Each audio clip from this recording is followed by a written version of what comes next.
ऐरी विधानसभाचे अध्यक्ष लक्ष्मणजी हेरावर यांच्याशी बातचीत करणार आहोत आपण की ऐरी विधानसभामध्ये आजपर्यंत यांनी किती पट्टे दिलेले आहे आणि किती फॉर्म जमा केलेले आहे याबद्दल तुम्ही सांगाल।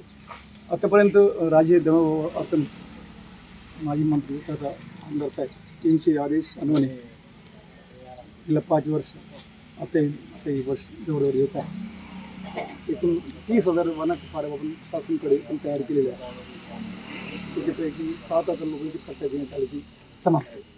उल्लेख नाही का काही नागपूरमध्ये काही गडचिरोलीमध्ये कलंबीचे हे निकाल काढण्यात येईल त्याबद्दल साहेबांना प्रत्येक शासनासोबत कारभार करणं सुरू आहे।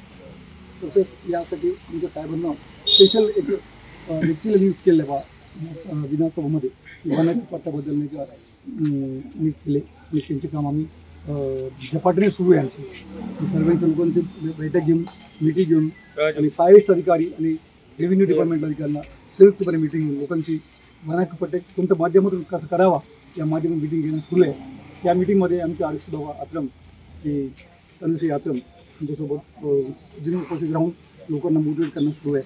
तसेच प्रत्येक DFO ते कन्झर्वेटरकडे आम्ही सर्व आमचे वित्ताळीताई सुद्धा याबद्दल नाही का collector Gadchiroli CC Gadchiroli DFO Allapalli DFO बोंबरेगड DFO यांच्याकडे पाठपुरावा केली।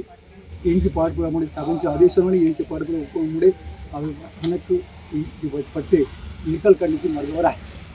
आज जे फॉर्म दिले आहे ते किती दिवसामध्ये त्यांना पट्टे मिळणार? ते फॉर्म दिले याबद्दल नाही का विधानसभाने त्यांची त्रुटी पूर्णपणे चेक करतील। चेक केल्यानंतर त्यांची त्रुटी काढतील। जे ओके असेल तरी त्यांची वरिष्ठ कलेक्टरकडे पाठवतील। जे त्रुटी असेल तरी त्यांनी संबंधित लाभार्थ्यांना पटवारी माध्यमातून आपल्या गावात पाठवतात। यस मराठी जावेद अली गडचिरोली।